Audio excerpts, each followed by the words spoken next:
kita sudah dibebaskan. Tetapi ingat bahwa kebebasan yang kita miliki itu bisa menjadi batu sandungan bagi orang yang masih bayi rohani.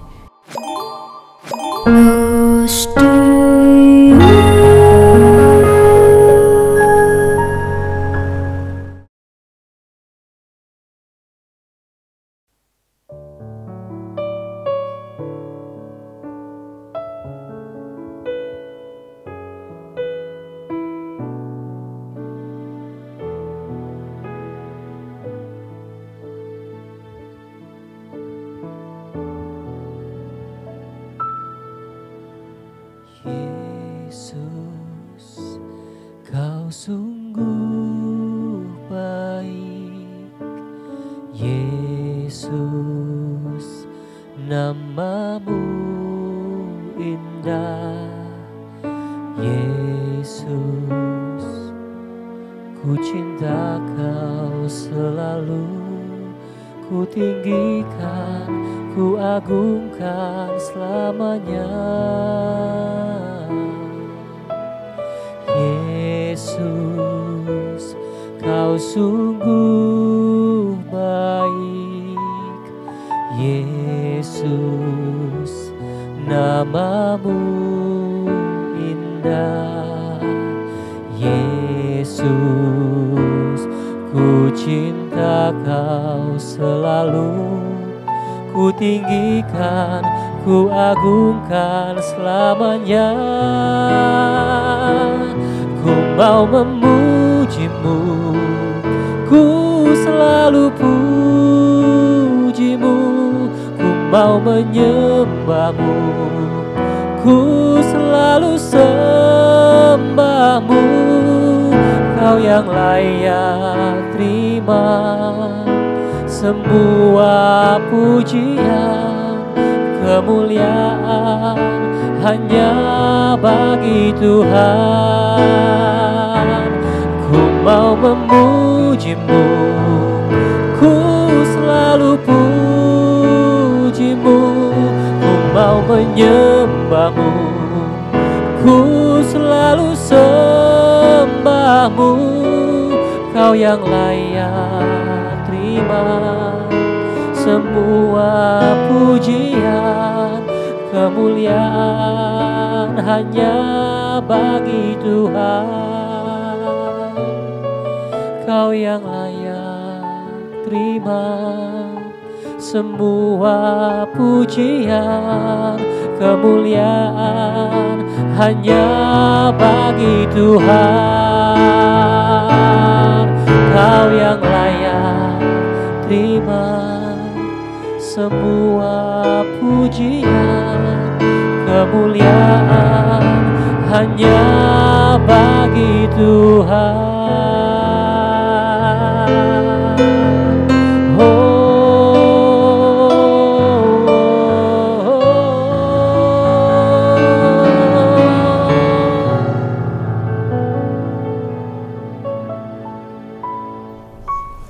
Shalom, selamat pagi Bapak Ibu yang terkasih dalam Tuhan Yesus Kristus. Kembali kita berjumpa lagi dalam acara Close to You. Sebelum kita menerima rema firman Tuhan, mari kita tundukkan kepala, kita berdoa. Bapa di surga, terima kasih atas segala berkat-Mu. Pagi ini kami percaya Tuhan, Kau mau memberkati kami melalui firman Tuhan. Biarlah kasih, kemurahan Tuhan membukakan hati dan pikiran kami untuk kami terus menerima tuntunan dan penyertaan-Mu melalui firman Tuhan. Berfirmanlah Tuhan, kami mau duduk diam menerima dengan ucapan syukur. Dalam nama Tuhan Yesus. Amin. Bapak Ibu, judul daripada rema firman Tuhan pada pagi hari ini adalah batu sandungan. Di dalam kehidupan kekristenan kita dituntut untuk terus bertumbuh iman kita dan menjadi dewasa rohani. Semakin kita dewasa, kita semakin kenal akan kasih karunia Tuhan kepada kita. Tetapi dalam hal ini, janganlah sikap kedewasaan rohani kita justru bisa membuat orang lain tersandung. Batu sandungan adalah sesuatu yang membuat seseorang itu terjatuh. Batu itu tidak terlihat atau tampak dengan begitu jelas, tetapi hal ini justru akan membuat seseorang yang lemah imannya menjadi jatuh. Hal inilah yang harus kita waspadai dalam kehidupan kekristenan kita. Di dalam 1 Korintus 10 ayat yang ke-12 mengatakan, sebab itu siapa yang menyangka bahwa ia teguh berdiri, hati-hatilah, supaya ia jangan jatuh. Kita yang merasa sudah teguh, kuat di dalam iman, perlu kewaspadaan. Kita harus berhati-hati karena di dalam kekuatan dan kepercayaan diri kita yang tinggi, justru hal ini dapat membuat kita menjadi jatuh. Dalam 1 Korintus 10 ayat 23 dikatakan demikian. 1 Korintus 10 ayat 23. Segala sesuatu diperbolehkan benar, tetapi bukan segala sesuatu berguna. Segala sesuatu diperbolehkan benar, tetapi bukan segala sesuatu membangun. Dalam apa yang kita kerjakan, perlu diperhatikan dua kata ini, yaitu apakah segala sesuatu itu berguna dan juga membangun. Dua hal ini harus kita perhatikan. Dalam apa yang kita kerjakan, kita lakukan, harus ada pertimbangan. Apakah hal itu berguna? Apakah hal itu membangun? Terhadap siapa? Terhadap orang lain, terhadap orang-orang di sekeliling kita. Janganlah kita justru membuat apa yang kita lakukan itu menjadi batu sandungan bagi mereka. Tapi hendaklah kita menjadi terang dan garam dunia. Kita dapat dilihat melalui kehidupan, perilaku, dan perbuatan kita bahwa kita adalah anak-anak Tuhan yang taat. Di dalam 1 Korintus 8 ayat 9 dikatakan bahwa tetapi jagalah supaya kebebasanmu ini jangan menjadi batu sandungan bagi mereka yang lemah. Kita percaya bahwa Tuhan sudah mengampuni dosa kita. Kita sudah dibebaskan. Kita tidak ada lagi ketakutan dalam hal apapun juga. Apa yang kita makan, apa yang kita minum, apa yang kita lakukan dan kerjakan. Kita percaya bahwa kita sudah dibebaskan. Tetapi ingat bahwa kebebasan yang kita miliki itu bisa menjadi batu sandungan bagi orang yang masih bayi rohani. Di dalam Roma 14 ayat 20 dikatakan, Roma 14 ayat 20. Janganlah engkau merusakkan pekerjaan Allah oleh karena makanan. Segala sesuatu adalah suci, tetapi celakalah orang jika oleh makanannya orang lain tersandung. Jika kita melakukan sesuatu dengan iman kita, tapi malah membuat jatuh iman orang lain atau membuat mereka menjadi berdosa, maka jangan lakukan itu. Karena jauh lebih penting ketika kita dapat menjaga iman orang-orang itu tetap teguh kepada Tuhan.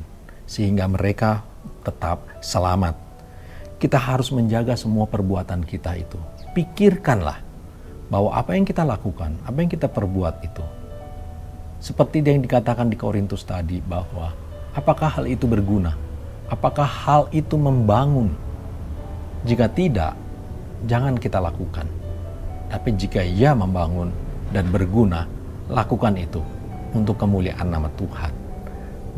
Jadi kita dapat mengerti bahwa apa yang kita lakukan, apa yang kita kerjakan, berhati-hatilah dan waspadalah. Karena kedewasaan iman rohani kita justru dapat membuat orang lain jatuh ke dalam dosa atau membuat orang lain mundur dari keimanannya itu. Hal inilah yang dinamakan kita menjadi batu sandungan. Mereka menjadi jatuh karena perbuatan kita. Firman Tuhan mengatakan, celakalah kita. Perilaku orang tua, guru, pimpinan, hamba Tuhan akan selalu dicontoh oleh anak-anak, oleh murid, oleh bawahan, dan juga oleh jemaat Tuhan. Oleh sebab itu, bersikaplah hati-hati. Jangan kita menjadi batu sandungan oleh karena kebebasan kita, oleh karena kita sudah mengenal kasih karunia Tuhan, tapi justru membuat orang lain terjatuh. Yang terpenting adalah satu hal, janganlah kita mendukung perbuatan yang dinyatakan dosa oleh Alkitab. Dan setiap apa yang kita lakukan, ingatlah, apakah hal itu berguna? Apakah hal itu membangun? Ketika kita jaga itu, maka kita dapat menjadi berkat bagi banyak orang. Mereka tidak tersandung, tapi justru mereka diselamatkan. Amin. Tuhan Yesus memberkati. Mari kita tundukkan kepala, kita berdoa. Bapa di surga, terima kasih. Firman-Mu kembali Engkau berikan kepada kami. Kami boleh diingatkan bahwa kami harus bertumbuh, kami harus berbuah. Tapi semakin kami menjadi dewasa iman, tetap kami harus waspada. Jangan kedewasaan rohani kami justru membuat orang lain tersandung, bahkan membuat kami menjadi batu sandungan bagi orang lain. Ya Tuhan, terima kasih atas pengampunan segala dosa dan kesalahan kami, dan biarlah melalui berkat firman Tuhan ini, kami dapat terus menjaga iman percaya kami kepada Tuhan, dan kami dapat menjadi berkat bagi banyak orang. Terima kasih ya Tuhan, di dalam nama Tuhan Yesus, kami berdoa dan mengucap syukur. Amin.